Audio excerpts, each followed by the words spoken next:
ಬುದ್ಧಂ ಶರಣಂ ಗಚ್ಚಾಮಿ, ಧರ್ಮಂ ಶರಣಂ ಗಚ್ಚಾಮಿ, ಸಂಘಂ ಶರಣಂ ಗಚ್ಚಾಮಿ. ಬೌದ್ಧ ಧರ್ಮದ ಈ ನುಡಿಗಳನ್ನು ಕೇಳಿದ್ರೆ ಮನಸ್ಸಿಗೆ ಏನೋ ರೋಮಾಂಚನವಾಗುತ್ತದೆ ಅಲ್ವಾ? ಬೌದ್ಧ ಧರ್ಮದಲ್ಲಿ ಇರೋ ತಾಕತ್ತೇ ಅಂತಹದ್ದು. ಅತ್ಯಂತ ಸರಳತೆ, ನಮ್ರತೆಯಿಂದ ಇರೋ ಬೌದ್ಧ ಧರ್ಮವನ್ನು ಪರಿಪಾಲಿಸುತ್ತಿರುವ ಕುಟುಂಬವೊಂದು ಇತ್ತೀಚೆಗೆ ತಮ್ಮ ಮಕ್ಕಳ ಮದುವೆಯನ್ನು ಬೌದ್ಧ ಧರ್ಮದನ್ವಯ ಮಾಡಿದ್ದು ಸಾಕಷ್ಟು ಜನರ ಮೆಚ್ಚುಗೆಗೆ ಪಾತ್ರವಾಗಿದೆ. ಹೌದು, ಬೆಳಗಾವಿ ಜಿಲ್ಲೆಯ ಹುಕ್ಕೇರಿ ತಾಲೂಕಿನ ಬಾಡ ಗ್ರಾಮದಲ್ಲಿ ಮಂಗಲ ಪರಿಣಯ ಅಂದ್ರೆ ಮದುವೆಯನ್ನು ಬೌದ್ಧ ಧರ್ಮದ ಪದ್ಧತಿಯಲ್ಲಿ ಮಾಡಲಾಯಿತು. ನವೆಂಬರ್ 27, 2023ರಂದು ಅರ್ಥಪೂರ್ಣವಾಗಿ ನಡೆದ ಮದುವೆ ಯಾರದ್ದು ಅಂತೀರಾ? ಇವರೇ ನೋಡಿ ವಧುವರರು. ಆಯುಷ್ಮಾನ್ ಧಾರಕ ಪ್ರವೀಣ ಹಾಗೂ ಆಯುಷ್ಮತಿ ಧಾರಿಕ ಅಕ್ಷತಾ ಅವರ ಮಂಗಲ ಪರಿಣಯ ನಡೆಯಿತು. ಹೇಗೆ ನಡೀತು ಅಂತೀರಿ? ಎಲ್ಲರೂ ಎದ್ದು ನಿಂತು ಕೈ ಮುಗಿಯಬೇಕು, ಹಾಗೆ ನಡೆಯಿತು.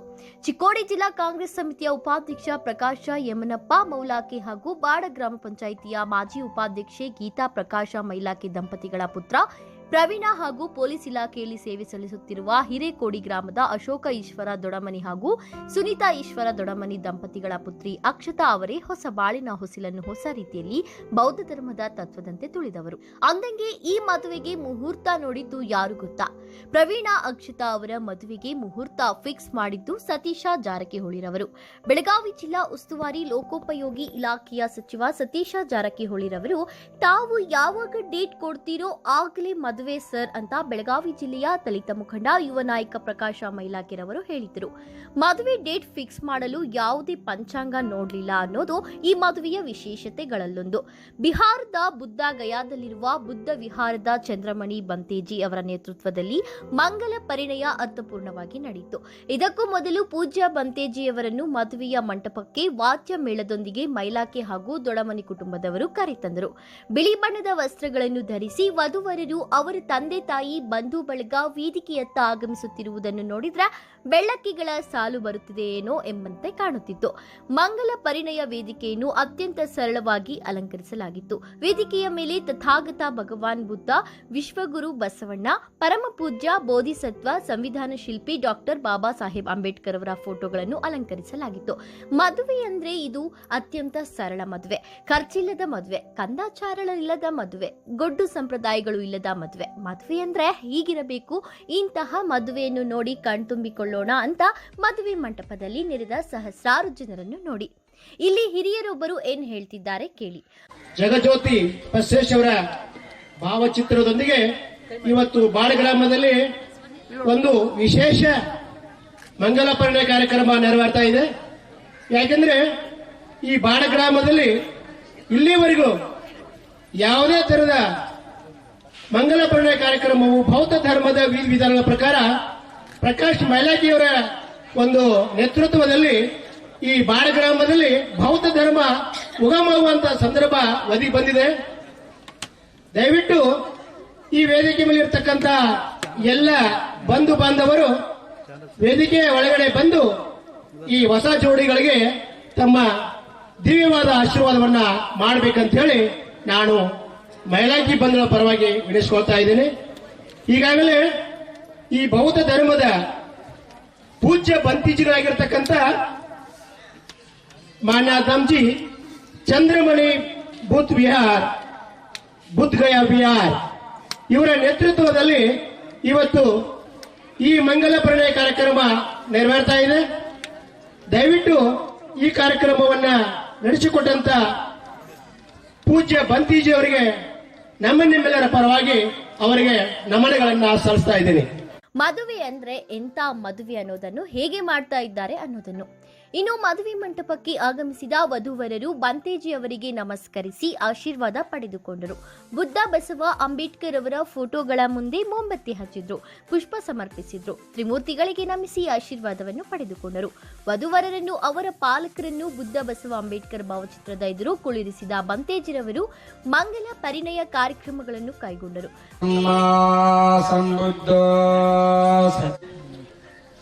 ಸೋಕಾತುಂ ನಮಸ್ಸಾಮಿ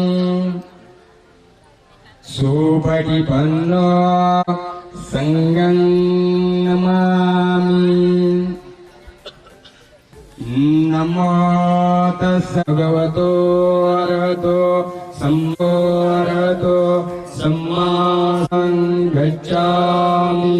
धम्मं शरणं गच्छामि संघं शरणं गच्छामि द्वितीयं गच्छामि तृतीयं गच्छामि ये च बुद्धातीता च ये च बुद्धा अनागता पचुपन्ना च ये बुद्धा आमन्दामि सर्वदा नत्थिमें शरणं गय्यं बुद्धो मे शरणं वरं एतेन सत्यवज्रेण भूतु रतनं बुद्ध सम्मनग्नि तस्मात् सन्ति भवन्तु मे स्वगतो भगवता धम्मो सद्दीटिको अकालिको यही पश्चिको पन्नायको पच्यतं वेदितव्यो युयिति धम्मं यावं जीवितपर्यन्तं शरणं गच्छामि ये च धम्मातीता च ये च धम्मा अनागता पचुपन्ना च ये धम्मा आमन्दानि सर्वदा नत्थिमें शरणं गय्यं धम्मो ಬೌದ್ಧ ಧರ್ಮದ ನಿಯಮಗಳಂತೆ ಅತ್ಯಂತ ಸರಳವಾಗಿ ಮದುವೆ ಕಾರ್ಯಗಳನ್ನು ಮಾಡಲಾಯಿತು. ಈ ಸಂದರ್ಭದಲ್ಲಿ ಬಂತೇಜಿ ಅವರು ಏನು ಹೇಳಿದ್ದಾರೆ ಎಂಬುದನ್ನು ನೀವು ಒಮ್ಮೆ ನೋಡಿ.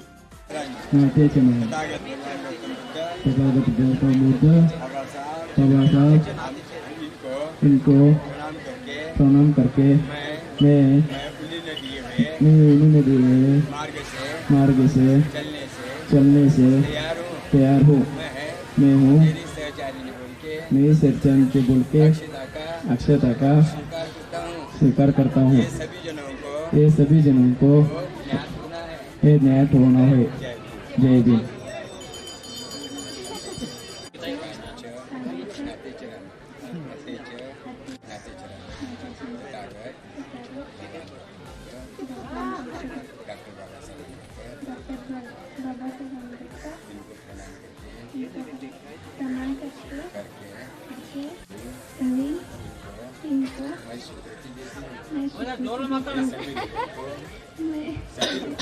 सभी लोगों को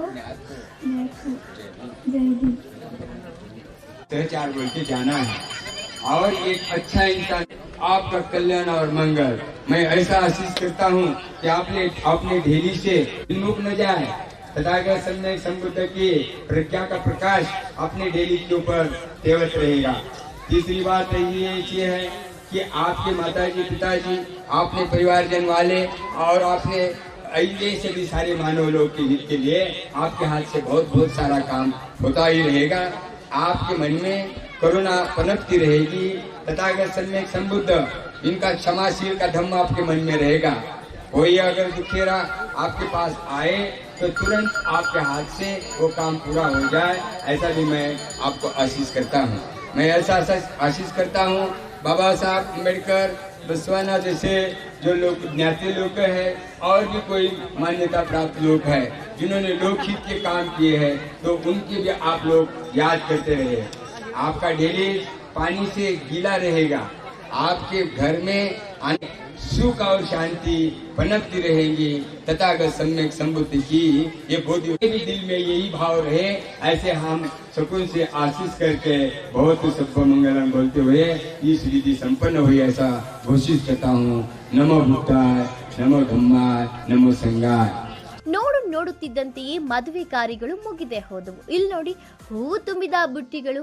ಅರೆ, ಮದುವೆ ಕಾರ್ಯ ನಡೀತಾ ಇದೆ, ಬುಟ್ಟಿಯಲ್ಲಿ ಹೂವು ತುಂಬಿ ಹಾಗೆ ಇಟ್ಟಿದ್ದಾರಲ್ಲ ಅಂತ ಅನ್ಕೋಬೇಡಿ. ಬೌದ್ಧ ಧರ್ಮದ ನಿಯಮದಂತೆ ಮಂಗಲ ಪರಿಣಯದಲ್ಲಿ ಅಂದ್ರೆ ಮದುವೆಯಲ್ಲಿ ಅಕ್ಷತೆಯ ಬದಲು ಹೂವುಗಳನ್ನು ಹಾಕಲಾಗುತ್ತದೆ.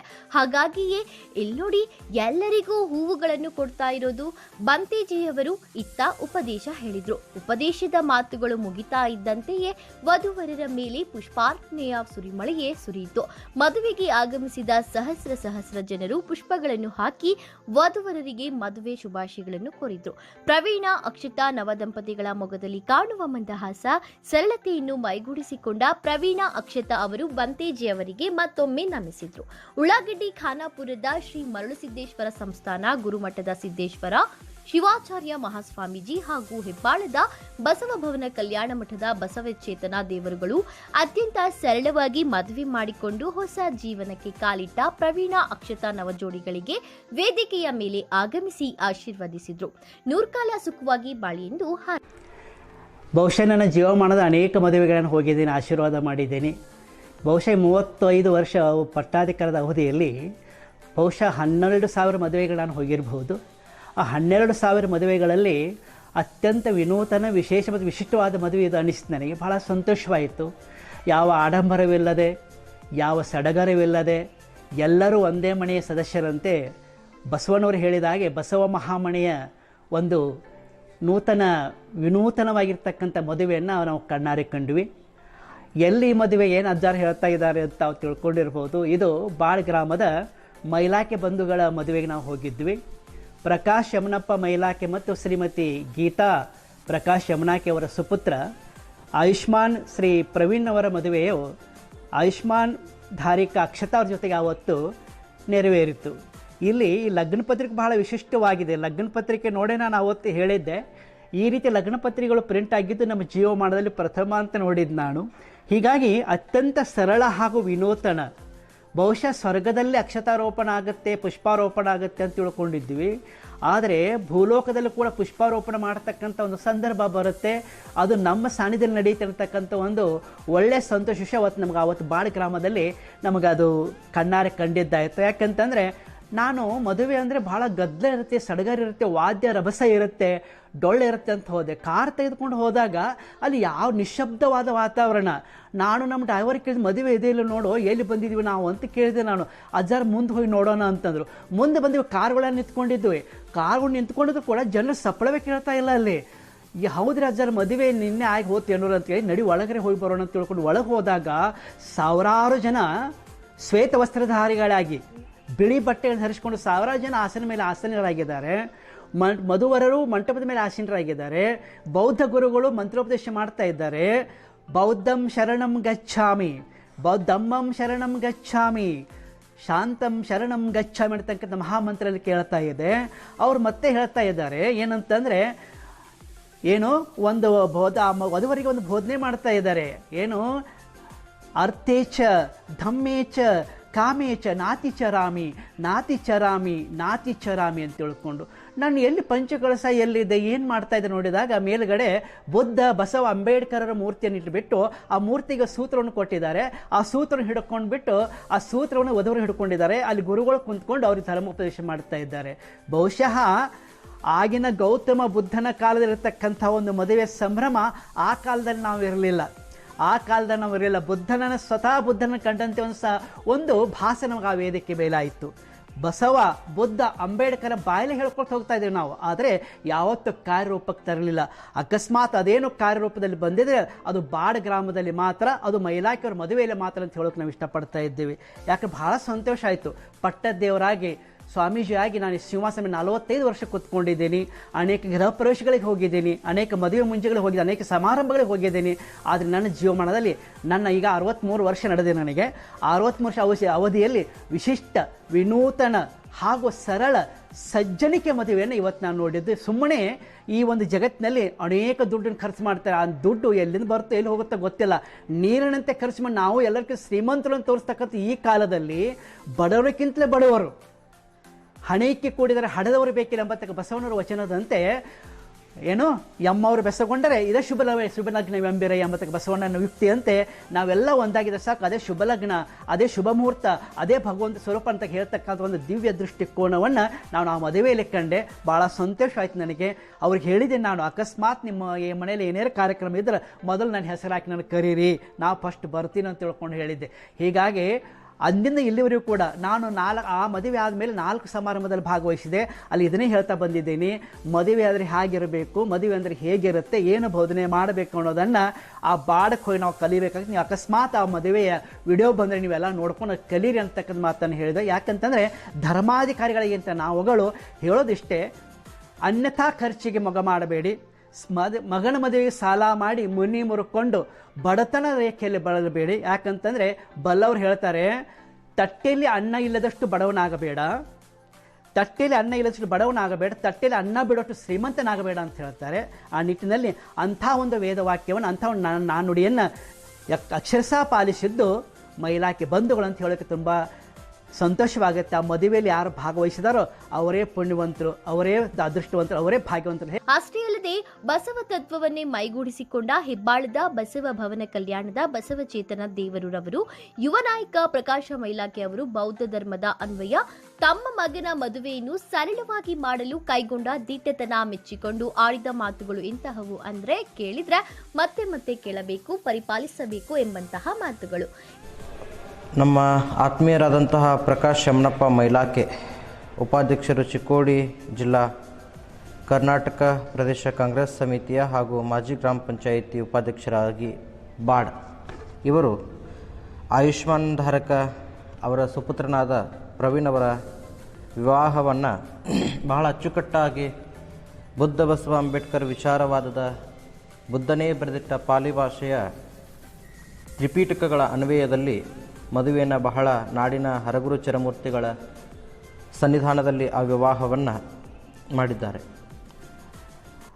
ಅಕ್ಷತಾರೋಪಣವಿಲ್ಲದೆ ಪುಷ್ಪವೃಷ್ಟಿಯ ಮುಖಾಂತರ ಮಾಡಿದಂತಹ ವಿವಾಹ ನಾವು ಸನ್ಯಾಸ ಜೀವನವನ್ನು ಸ್ವೀಕಾರ ಮಾಡಿದ ಮೇಲೆ ಬೌದ್ಧ ತತ್ವದ ಮದುವೆಯನ್ನು ನಮ್ಮ ಹುಕ್ಕೇರಿ ತಾಲೂಕಿನಲ್ಲಿ ಮೊದಲು ನಾವು ನೋಡಿದ್ದು. ಬಹಳ ವಿಶೇಷವಾಗಿ ಕಾರ್ಯಕ್ರಮ ಆಯಿತು. ಸಾಕಷ್ಟು ಜನ ಬಂಧು ಬಾಂಧವರು, ಸಡಗರ. ಅದು ಎಲ್ಲವುದರಲ್ಲೂ ಕೂಡ ನಾವು ನೋಡಿದ ಪ್ರಕಾರ ಯಾವುದೇ ರೀತಿಯ ಕಂದಾಚಾರ ಇಲ್ಲ, ಆಡಂಬರ ಇಲ್ಲ, ಸಡಗರವಿತ್ತು ಹೊರತು, ಸಂಭ್ರಮದ ಸಡಗರ ಇತ್ತು ಹೊರತು ಆಡಂಬರದ ಸಡಗರ ಅಲ್ಲಿರಲಿಲ್ಲ. ಹಾಗಾಗಿ ಬಂತೇಜಿಯವರ ನೇತೃತ್ವದಲ್ಲಿ ನಡೆದಂತಹ ಆ ಪವಿತ್ರ ವಿವಾಹ ಅದು ಎಲ್ಲರೂ ಮೆಚ್ಚುವಂಥದ್ದು. ಆ ವಿವಾಹದ ಮುಹೂರ್ತವನ್ನು ಎಲ್ಲರೂ ವೈದಿಕವಾದಿಗಳ ಕೈಯಲ್ಲಿ ಹೋಗಿ, ಒಂದಿಷ್ಟು ಪಟ್ಟಬದ್ಧ ಹಿತಾಸಕ್ತಿಗಳ ಕೈಯಲ್ಲಿ ಹೋಗಿ ವಿವಾಹವನ್ನು ಮುಹೂರ್ತವನ್ನು ನೋಡ್ತಾರೆ. ಆದರೆ ಬಸವಣ್ಣನವರು ಹೇಳುವಂತೆ ಇಂದಿನ ದಿನಕ್ಕೆ ನಾಳಿನ ದಿನಕ್ಕಿಂತ ಇಂದಿನ ದಿನ ಲೇಸೆಂದು ಹೇಳಿರಯ್ಯ ಎನ್ನುವ ರೀತಿಯಲ್ಲಿ ಎಲ್ಲರೂ ವಧುವರರು ಕೂಡಿ ಅವರು ಒಪ್ಪಿಕೊಂಡ ಮೇಲೆ ಅದೇ ಶುಭ ಲಗ್ನ ಎನ್ನುವ ರೀತಿಯಲ್ಲಿ ಬಸವಣ್ಣ ಹೇಳಿದಂತೆ ಎಲ್ಲವೂ ಶುಭ ದಿನಗಳೇ, ಎಲ್ಲ ಸಮಯಗಳು ಶುಭ ಸಂದರ್ಭಗಳೇ ಅನ್ನುವಂತಹ ವಿಚಾರವನ್ನು ಮುಂದಿಟ್ಕೊಂಡವರು. ಸತೀಶ್ ಜಾರಕಿಹೊಳಿ ಅವ್ರನ್ನ ಭೇಟಿಗೆ ಹೋದಾಗ ಅವ್ರು ಹೇಳುತ್ತಾರೆ, ಇಲ್ಲ ನನಗೆ ಆವಾಗ ಫ್ರೀ ಇಲ್ಲ, ನೀವು ಯಾವತ್ತು ಟೈಮ್ ಕೊಡ್ತೀರಿ ಅವತ್ತ ನಾನು ಮಗನ ಮದುವೆ ಮಾಡ್ತೀನಿ ಅಂದಾಗ ಅವರು ಹೇಳಿದಂತಹ ಸಮಯದಲ್ಲಿಯೇ ಅವ್ರ ಮಗನ ಮದುವೆಯನ್ನು ಮಾಡಿದ್ದಾರೆ, ಮುಹೂರ್ತಗಳಿಲ್ಲದ ರೀತಿಯಲ್ಲಿ ನೋಡುವಂಥದ್ದು. ಹಾಗಾಗಿ ಇಂತಹ ಜನರನ್ನು ನಾವು ನೋಡೋದು ಬಹಳ ಕಠಿಣ. ಯಾಕಂತಂದರೆ ನಮ್ಮ ಕಡೆ ಹೇಳ್ತಾರೆ ವಿದ್ಯಾವಂತರಿಂದ ದೇಶ ಕೆಟ್ಟಿದೆ ಅಂಥೇಳಿ. ನಮ್ಮಲ್ಲಿ ವಿದ್ಯಾವಂತರಿದ್ದಾರೆ ಹೊರತು ಪ್ರಗತಿವಂತರಿಲ್ಲ. ಹಾಗಾಗಿ ಎಷ್ಟೋ ಎಜುಕೇಟೆಡ್ ಪರ್ಸನ್ ಇರ್ತಾರೆ, ಎಂತೆಂಥ ಕಾಲೇಜುಗಳಲ್ಲಿ ಸೈನ್ಸು, ಕ್ರಿಮಿನಾಲಜಿ, ಸೈಕಾಲಜಿ ಈ ರೀತಿ ಪಾಠ ಮಾಡುವಂತಹ ಶಿಕ್ಷಕರೇ ಮುಂದೆ ಹೋಗಿ ಮತ್ತೆ ದೇವರನ್ನು ಕೇಳುವಂಥದ್ದು, ಮೂಢನಂಬಿಕೆಯನ್ನು ಮಾಡುವಂಥದ್ರಲ್ಲಿ ಬಹಳಷ್ಟು ಜನ ಇರೋದನ್ನು ನಾವು ನೋಡ್ತೀವಿ. ಆದರೆ ಪ್ರಗತಿಪರರ ಕೊರತೆ ಈ ನಾಡಿನಲ್ಲಿ ಇದೆ. ಹಾಗಾಗಿ ಅದನ್ನು ಬುದ್ಧ, ಬಸವಣ್ಣ, ಅಂಬೇಡ್ಕರ್ ಎಲ್ಲರೂ ಪ್ರಗತಿಪರರನ್ನು ಮಾಡೋದಕ್ಕೋಸ್ಕರನೇ ಹೋರಾಟ ಮಾಡಿದರು. ಕಂದಾಚಾರಗಳನ್ನ ಬಿಡಿಸ್ರಿ ಅನ್ನುವಂಥ ಹೋರಾಟ ಮಾಡಿದರು. ಮದುವೆ ಮಾಡೋರು ನಾವು, ಖರ್ಚು ಮಾಡೋರು ನಾವು, ದುಡ್ಡು ಕೊಡಿಸೋರು ನಾವು, ಬಂಗಾರ ಒಡವೆಗಳನ್ನು ಕೊಡೋರು ನಾವು, ಸಡಗರ ಸಂಭ್ರಮದಿಂದ ಬಂಧು ಬಳಗೋದನ್ನು ಕರೆಯೋರು ನಾವು. ಆದರೆ ಮುಹೂರ್ತ ಮಾತ್ರ ಅವನು ಕೇಳೋದು. ನಮ್ಮ ಮಕ್ಕಳ ಮದುವೆಯನ್ನು ನಾವು ಯಾವ ಸಂದರ್ಭದಲ್ಲಿ ಮಾಡುವಂತಹ ಸ್ವತಂತ್ರವನ್ನು ಇವತ್ತಿಗೆ ನಮ್ಮ ಜನ ಕಳ್ಕೊಂಡಿದೆ. ನಮಗೆ ಹುಟ್ಟಿದ ಮಕ್ಕಳಿಗೆ ಹೆಸರನ್ನ ನಾವು ಇಡೋದಕ್ಕೆ ಅವ್ರ ಹತ್ರ ಪರ್ಮಿಷನ್ ಕೇಳುವಂತಹ ವ್ಯವಸ್ಥೆಯನ್ನು ಈ ಪಟ್ಟಭದ್ರ ಹಿತಾಸಕ್ತಿಗಳು ತಂದಿಟ್ಟಿದ್ದಾರೆ. ಅದನ್ನೆಲ್ಲ ಮುರಿದು ಪ್ರಕಾಶ್ ಮೈಲಾಕೆ ಅವರು ಮಾಡಿದಂತಹ ಕಾರ್ಯ ಬಹಳ ಒಳ್ಳೆಯದು. ಬುದ್ಧ ಪರಂಪರೆಯ ಪ್ರಕಾರ ಅವರ ಮಗನ ಮದುವೆಯನ್ನು ಮಾಡಿದ್ದಾರೆ. ಹಾಗಾಗಿ ಇನ್ನೊಬ್ಬ ಮಗನ ಮದುವೆಯನ್ನು ಕೂಡ ಅದೇ ತರಹ ಮಾಡಲಿ, ಸಡಗರದಲ್ಲಿ ಹೋಗಲಿ. ಬಹಳಷ್ಟು ಜನ ಮನೆಯಲ್ಲಿ ಒಬ್ಬೊಬ್ಬರು ವಿಚಾರವಾದಿಗಳು ಇರ್ತಾರೆ, ಆದರೆ ಕುಟುಂಬದ ಸದಸ್ಯರು ಒಪ್ಪುವುದು ಬಹಳ ಕೊರತೆ ಇರ್ತದೆ. ಆದರೆ ಆ ಮದುವೆಯಲ್ಲಿ ನಾವು ನೋಡಿದ್ವಿ, ನಾವು ಖಾನಾಪುರದ ಬೃಹನ್ಮಠದ ಶಿವಾಚಾರ್ಯ ಸಿದ್ದೇಶ್ವರ ಮಹಾಸ್ವಾಮಿಗಳವರೆಲ್ಲ ಕೂಡಿ ನಾವೆಲ್ಲ ಆವತ್ತು ನೋಡಿದ್ವಿ. ಆ ಮನೆಯಲ್ಲಿ ಎಲ್ಲರೂ ಕೂಡ ಬುದ್ಧ ಪರಂಪರೆಯನ್ನು ಒಪ್ಪುವಂತಹ ಜನರು, ಬಹಳ ವಿಶೇಷವಾದಂತಹ ಕುಟುಂಬ ಅದು ಮೈಲಾಕೆ ಕುಟುಂಬ ಅನ್ನುವಂತಹ ಮಾತನ್ನು ಹೇಳ್ತಾ ಮದುವೆ ಬಹಳ ಸಡಗರದಿಂದ ನಡೆದಿದೆ. ಬುದ್ಧ ಬಸವಣ್ಣ ಅಂಬೇಡ್ಕರ್ರ ಆಶೀರ್ವಾದ, ಅವರ ಕರುಣಧಾರದ ಆಯುಷ್ಮಾನ ಧಾರಕ ಅವರಿಗೆ ಹರಿದು ಬರಲಿ. ಅವರ ವೈವಾಹಿಕ ಜೀವನ ಸಡಗರ ಸಂಪನ್ಮೂಲದಿಂದ ನಡೀಲಿ. ಅವರ ಗರ್ಭದಲ್ಲಿ ಮತ್ತೆ ಬುದ್ಧ ಬಸವಣ್ಣನ ಅಂಬೇಡ್ಕರ್ ವಿಚಾರವಾದದ ವ್ಯಕ್ತಿತ್ವಗಳೇ ಹುಟ್ಟಿ ಬರಲು ಅನ್ನುವಂತಹ ಮಾತುಗಳನ್ನು ಆಶಿಸ್ತಾ ನಮ್ಮ ಮಾತು ವಿರಾಮ ಕೊಡ್ತೇವೆ. ಬಸವ. ಇನ್ನು ಉಳ್ಳಾಗಡ್ಡಿ ಖಾನಾಪುರದ ಸಿದ್ದೇಶ್ವರ ಶಿವಾಚಾರ್ಯರಂತೂ ಇಂತಹ ಮದುವೆಯನ್ನೇ ತಾನು ನೋಡಿಯೇ ಇಲ್ಲ. ಮದುವೆ ಮಾಡಿಕೊಂಡ್ರೆ ಹೀಗೆ ಸರಳವಾಗಿ ಮಾಡಿಕೊಳ್ಳಬೇಕು, ಪ್ರಕಾಶ ಮೈಲಾಕೆ ಅವರು ಮನಸ್ಸು ಸರ್ವಧರ್ಮ ಸಹಿಷ್ಣುವಾಗಿದ್ದು ಬೌದ್ಧ ಧರ್ಮದ ಕುರಿತು ಅವರಿಗೆ ಇರುವ ಪ್ರೀತಿಯನ್ನು ಕೊಂಡಾಡಿದ್ರು. ಹಾಗೇನೇ ಹುಕ್ಕೇರಿ ತಾಲೂಕಿನ ಬಸವಬೆಳವಿ ಗ್ರಾಮದ ಚರಮೂರ್ತಿ ಚರಂತೇಶ್ವರ ವಿರಕ್ತ ಮಠದ ಶರಣ ಬಸವ ದೇವರ ಆಶೀರ್ವಾದವನ್ನು ಕೂಡ ಪ್ರವೀಣ ಅಕ್ಷತಾ ನವಜೋಡಿಗಳು ಆಶೀರ್ವಾದ ಪಡೆದುಕೊಂಡರು.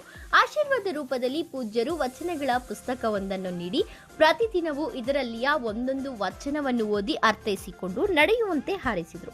ಇವರೊಂದಿಗೆ ಪ್ರಕಾಶ ಮೈಲಾಕೆ ಹಾಗೂ ಗೀತಾ ಮೈಲಾಕೆ ದಂಪತಿಗಳು ಕೂಡ ನಮಿಸಿ ಆಶೀರ್ವಾದ ಪಡೆದುಕೊಂಡರು. ಹೀಗೆ ಅತ್ಯಂತ ವಿಶಿಷ್ಟವಾಗಿ ವಿನೂತನವಾಗಿ ಸರಳವಾಗಿ ನಡೆದ ಮಂಗಲ ಪರಿಣಯಕ್ಕೆ ಅಂದ್ರೆ ಮದುವೆಗೆ ಆಗಮಿಸಿ ಸಹಸ್ರಾರು ಜನ ಹಿತೈಷಿಗಳು, ಬಂಧುಗಳು, ಸ್ನೇಹಿತರು, ವಿವಿಧ ರಾಜಕೀಯ ಪಕ್ಷಗಳ ಮುಖಂಡರು, ಹಿರಿಯರು ನವಜೋಡಿಗಳಿಗೆ ಮದುವೆ ಶುಭಾಶಯಗಳನ್ನು ಕೋರಿದ್ರು. ಮದುವೆ ಅಂದ್ರೆ ಹೀಗೆ ಮಾಡಿಕೊಳ್ಳಬೇಕು ಅಂತ ಮದುವೆ ಮಂಟಪದಲ್ಲಿಯ ಅತಿಥಿ ಮಹೋದಯರು ಮಾತನಾಡಿಕೊಳ್ಳುತ್ತಿರುವುದು ಕಂಡುಬಂತು. ಮತ್ತೊಮ್ಮೆ ನಮ್ಮ ಕಡೆಯಿಂದ ಕೂಡ ನವಜೋಡಿಗಳಿಗೆ ಮಂಗಲ ಪರಿಣಯದ ಶುಭ ಹಾರೈಕೆಗಳು. ಹೀಗೆ ಬೌದ್ಧ ಧರ್ಮದನ್ವಯ ಮದುವೆ ಮಾಡಿ ಪ್ರಕಾಶ ಗೀತಾ ದಂಪತಿಗಳು ಹಾಗೂ ಅಶೋಕ ಸುನೀತಾ ದಂಪತಿಗಳ ದಿಟ್ಟ ನಿರ್ಧಾರ ಮೆಚ್ಚುವಂತಹದ್ದು. ಮತ್ತೊಮ್ಮೆ ತಥಾಗತ ಭಗವಾನ್ ಗೌತಮ ಬುದ್ಧ, ಜಗಜ್ಯೋತಿ ಬಸವಣ್ಣ ಹಾಗೂ ಸಂವಿಧಾನ ಶಿಲ್ಪಿ ಡಾಕ್ಟರ್ BR ಅಂಬೇಡ್ಕರ್ ಅವರಿಗೆ ಕೋಟಿ ಕೋಟಿ ನಮನಗಳು. ನಮೋ ಬುದ್ಧಾಯ, ನಮೋ ಧರ್ಮಾಯ, ನಮೋ ಸಂಘಾಯ.